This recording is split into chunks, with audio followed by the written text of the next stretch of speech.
Welcome to another CEO Wisdom Pod with Rudolf Repka. Today, he is CEO at FK Teplice, which is a football club in Česko, which is a Czech Republic, Czechia. And we're going to discuss about running a football club because this is what Rudolf is doing, what we call here soccer, should say football. Not sure who decided to confuse these two, but yeah, props to that guy, which is probably sitting in the grave somewhere. It's going to be a fun one. Sports has always been on my radar. I also want to own multiple sports team, new sports, old sports. I mean, sports is full of wisdom. Sports is war, sports is cooperation, sports is business. Also, we often see very successful businessmen getting into sports and acquiring these teams. You know, it seems like almost their finality and their boyhood dream. So we're going to talk about that today. This podcast has been brought to you by podpire.com, which is my podcasting agency. If you want to start, if you want to scale a podcast, if you want to find sponsors, podcasts are quite amazing. Even in 2023, to get some leads, to grow your business, podpire.com is my podcasting agency, and I am helping you start your podcast and scale it. It's amazing. Rudolf, welcome to the pod. Can you tell me a bit more about yourself and FK? Thank you. So first of all, thank you for the invitation. We will start with me. I will tell you a little bit about me.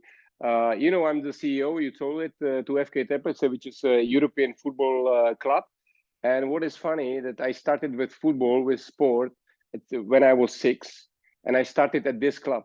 So I would say that, I came back to this club 2 years ago, but I was very well connected always, maybe I would say like the whole time and the whole my life with this special club. This club is special for me. So, I told you, I'm now the senior leader in sport, dedicated to football. A little bit about my background. So I did Charles University, actually, but it's here in Prague. It's connected to sport management. So I did sport management. At this university, I did also the postgraduate from a sports law. And I was also studying in the United States. I was studying in Bartlesville, Oklahoma. They told me that it's a special place, or I can say that it was a special place. I was studying there, but I played soccer there. So I have quite good experience also with soccer there in United States. And, if you would like to know something about my roles in a sporting, in the sport business, so I was, working in a club, this club, on the different roles like marketing manager, also the director, sporting manager, sporting director. Then I left from this club. I left to capital, Prague. I was leading, and I was like, the position is general secretary, which means the CEO of Football Association of the Czech Republic. So this is a really huge organization. I had, and I was leading 150 employees. We have like 350,000 members. So it was really huge. The budget is like 40 million euros. So it was good and great experience. I did it 12 years, so long time. And then I decided to come back home and lead this marvelous and wonderful club. Sports club management can be complex. It's tough to win matches and always satisfy the fans. So how's been the club doing historically, and how has it been doing since you came in as a CEO? Mm-hmm. Historically, we were quite successful. We have the roots 1903, which is a huge history, great tradition. The minority of the Germans here in the Czech Republic, they found the club, and the club was quite successful. 3 times we won the Czech National Cup. We were the second in the table. And because of the second of the table, we were qualified for the qualification for Champions League. So we played the matches like with Borussia Dortmund. And then a lot of times we were also in Europe, like we played European club competitions, and we played against Celtic, Feyenoord, Espanyol, Barcelona. So was great, I would say. But this was like maybe 20 years ago. But now we are quite struggling a little bit. And 2 years ago, when I came and joined the club, I think we are raising step by step, because like the last 5 years we were very close to the relegation, and now I can see that we are moving not just sportingly but also marketingly, and it's good. I think that the future is bright. And how did you put down to science of winning matches when there's a competing CEO that's leading a competing team that's trying to do the exact same thing? What innovation are you putting forward to have the club win more? Yeah, it's difficult because you have the maybe I could tell what is the difference between the club in Europe and in Northern America. Yeah, because in Northern America, you can see it in MLS and the big fantastic race also with Leo Messi and etc. But the clubs in North America in MLS, they're really focused for an A team. Okay, you are focused for an A team, for sporting side, for marketing, for match operations, and you are just, maybe I would say, that working on the top of the pyramid. But here in Czech Republic or in Europe, we are working differently. The main focus is to our like youth football academies. So we are growing the kids, because in America the kid is growing in a school system, so they are going to grammar school.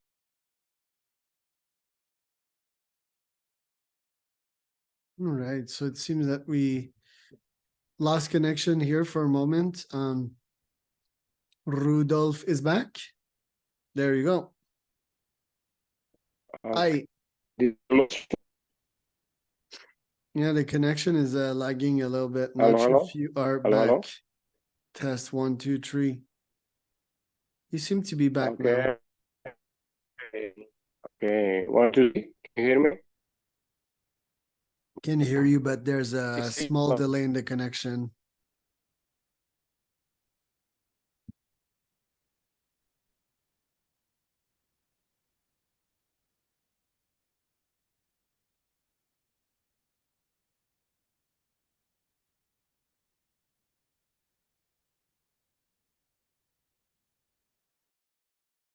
Right, so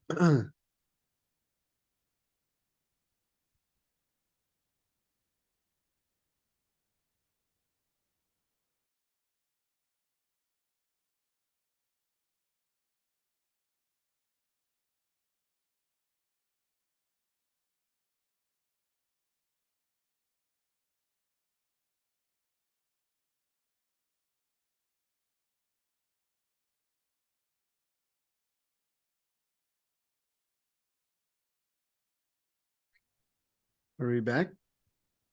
Okay. Can you hear me? Sorry. Yeah, no Is problem. it okay now? I think it's better. Okay. Maybe should I take maybe my Wi-Fi from my mobile? Yeah, you maybe, well, right now it looks good. The bars are white, like Okay. before they were red. So maybe you can Okay. continue on what you were saying with the children's club. Yeah, I would like to say that there is a big difference between the clubs in Northern America and here in Europe. Yeah, Yep. because we here in Europe we are taking care for the kids. We are growing them and develop them in our organization. I mean, in our club. For example, our club, we have like 400 kids from under 6 till under 19. So it's a lot of kids. We have more or less like 100 coaches. So it's not just about the, let's say, I would say like top of the pyramid, but we are taking care for the whole system. And the youth academy is very important to us because we need to grow the players. And if we grow the players, we can show them in the league and we can sell them, and then we can recover the budget. And it's really important. So I would say that what is decisive is not just how the A team is doing, but also how is doing your academy. Because the academy, I told you, it could be huge revenues. And if I may say, the best way here in the Czech Republic or in Europe, especially for the clubs which are from the smaller football associations, it's important that they need to grow the kids. They will put them in an A team, they will show them in a league.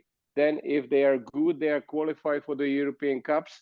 And in the European Cups, they make money and then also show the players, and they will sell them to the bigger clubs. So I think it's essential how the youth academy is working. And sometimes you are struggling in the league, but you have a good team with you full of the youth players, which is, for example, our case. Right now, we have like 22 professional players in an A team, in our senior team, and we have like 10 academics. I would say the kids that they went from the academy to our senior. I think that I'm sure that maybe in 1 or 2 years we will have a good possibility to sell some players. For example, now the example, we have the national team player under 21, and now there is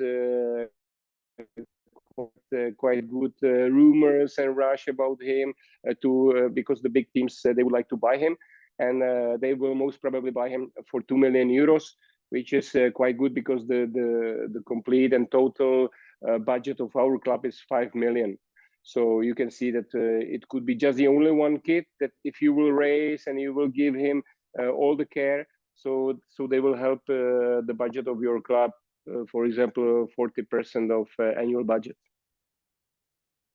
And how does one make sure that their academy is better than the competitions, quote unquote? Mm-hmm. Is it the facilities? Is it the coaches? Mm-hmm. How do you make Yeah, sure yeah. to differentiate yourself on that level? Mm-hmm. Yeah, both issues you said or you mentioned are very important. So the facilities and infrastructure would be the most important, I would say. Now we would need to do a big step because we have the land, the properties. We have 270,000 square meters for making the academy. I would say maybe 8 pitches. But of course, we need the revenues and sources to build it. But this is one important issue, and the second important issue are the people, the staff that they are taking care for the kids. As I mentioned, we have like 100 coaches, administrators, physios, scouts. So it's very important for us not just work in our city because our city is quite small. It's 50,000. For America, it's a village. But for the whole region. So our country is 10 million inhabitants, and our region has like 10% of it. So it's about like 1 million people living in our region. So from this region, we need to, let's say, mind the best kids, which could be really promising and which could play a good football, not just the league football here in the Czech Republic, but generally in Europe. How do you spot fine talent in a very wide pool and against like so many other recruiters? How do you get, I'm guessing a good part of it is to get early, right? And it's all about winning the parents' trust. So how do you play your A game on that level? Maybe it's a little bit like easier than in America. I told you because in America a lot of schools and the children are growing there, developing there in a school system. But here in the Czech Republic or in Europe, we are developing in with the clubs. So we have many memorandums with the clubs, and we discuss who is the most talented, and we share with the profit and etc. So from the whole region, we have the special and unique position because we are the only one who is playing the highest top league in senior team, and we are giving a big chance to the youngsters to play and to be promoted and then to sell them. So when we will sell them, we are sharing the profit with the clubs, and they like it. So normally we have the scouts, and we have a good communication with all these clubs, so that they are like very positive if they grow and develop one player, and he will be able to move. Normally it's the moving is when the players are maybe around like 15, 16 years old, so they are moving to our club if they are not already here in the club earlier. But it's not easy, because this age is very sensitive, and if the kids needs to leave the parents and they need to live in dorm when they are 13, 14, so it's not easy for the parents, for the kids, and etc. So we try to take the kids as old as they are. So but I think the age right age is maybe 16, 17, because we have also in a city, we have quite good schools, good school system, so they can choose the school, so they can study, and then after the school they are joining the academy, and we develop them. So what are your top 3 goals? Because it seems like there's still so many facets in running a club successfully. What are your 3 focuses as a CEO this year? There's like Yeah. 2 months remaining, obviously. No, the most important, of course, we have the strategy, like short-term strategy, mid-term strategy, and long-term. But if you are talking about like short-term, so I'm just watching the finances. This is the most important, because normally if you can say something about the budget, so the budget of our organization is like 5 million euros. Okay, compared to, for example, Manchester City, this is the richest club in the world, so they have like 720, millions of euros. We have 5 million of euros. We are doing the same job, but completely different in the quality, of course. We are trying our best, and they have the best players on the planet. So this is the difference. But with this budget, 5 million euros, so still I need 1 million revenues to cover the whole budget. And this is actually my role. And of course, you have 2 ways. You need to cut the costs, but more likely you would need to bring 1 more million, 1 special million. And the recipe is easy. The recipe is like we discussed, the selling of the players. So give them the chance in the league. So okay, maybe you will not play in the top 6. Maybe you will play 10th place or 11th place or something. But still, you give the chance to the youngsters, and these youngsters will be so good that you will sell them. For example, I told you about the national team player.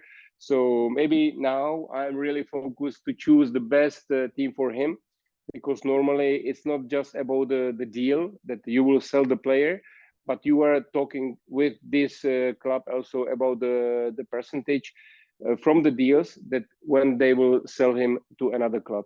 So this is important to choose the right club, not just to sell him, and that the player will not get a chance and he will sit on the bench, and there will not be another profit. But you need to choose the club that he will have a right place there, he will play there, and there will be good possibility to sell him again for a big money. So right now I would like to have the balanced budget, and still I need to find 1 million euros, I would say, revenues. Yeah, and maybe the third thing is, because we didn't speak about our club, but our club is quite small, but we have like huge owner. Our owner is AGC, which is a flat glass company. Actually, this is the biggest flat glass maker. And they are in the structure of Asahi Group, which are Japanese. But the problem is when they have us like a club, but they are talking more about, okay, you are the club and we are doing the CSR with you. But we are trying to explain them that, okay, CSR is fine and we are strong in that, but we are professional club. And the owner thinks that, okay, if they invest 1 million euro revenues for advertisement in our club, that it's enough for CSR. But we say, yes, for CSR is fantastic, but for the professional club, we would need more support or bigger support. So right now we are discussing with AGC or Asahi Group if it would be possible, maybe if we will find the new owner of the club, that we would go for it, because the Asahi Group is fine. They are developing with us the CSR, but they are not really developing the club as a professional club. Yeah, but if they would like, they are so rich that they could buy Manchester United or Real Madrid, but they don't want their focus really for chemistry, for glass, maybe for beer industry, but not very for the sport. But it's their decision. Yeah. There you go. So, with all of these goals, last question, what challenges have you faced in the last couple of years? Because COVID, it really shut down most football clubs. Nowadays, it's recovering. But what kind of challenges did you face, and how did you recover from these? Mm-hmm. Yeah, I must say that COVID was really killing us, like especially like I would say with the partners, with the business partners, with commercial guys. If I would say that we had commercial partners, like we have, I know it because it was quite huge, big item. So we had like 76 partners, commercial partners before the COVID. And after COVID, we had half of them, and we have also reciprocity partners, that they are giving you goods and you present them. So we had like 45 the partners like this, and we have also like almost half, 25 left, us. So this was a problem, and now, as you said, it's recovering, but it's quite like slow, So we would need quite more. And but I think now we are doing a great job, because because of the COVID we couldn't have people and the supporters at the stadium. Now the supporters are coming. We are doing a great job, I think, with inviting the people at the stadium. So we have like 18,000 seats stadium, and we had two games, which are the biggest games here in the Czech Republic, with Slavia Prague and with Sparta Prague. They are very famous teams. And we had 15,000 and 15,800, So we had almost like 2 times full house, which was impossible in the past.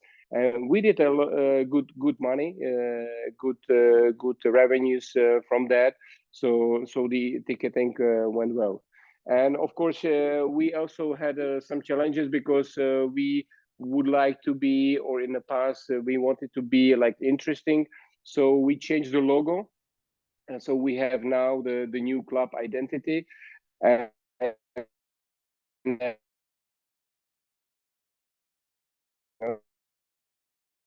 the merchandise is, and the popularity of the club a year ago. So we had to fight. It was not easy. We were struggling a little bit, but I think the things are going back to normal, and I think it will be just better and better.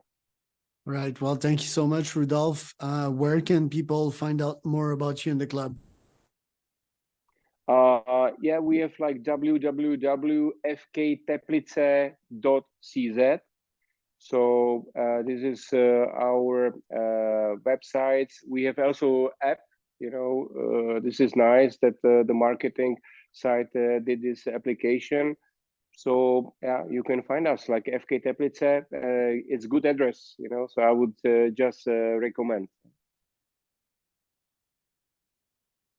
And I'm Charles Cormier, founder and CEO at ceowisdompodcast.com and founder at wisdompodcast.com. That was Rudolf Repka.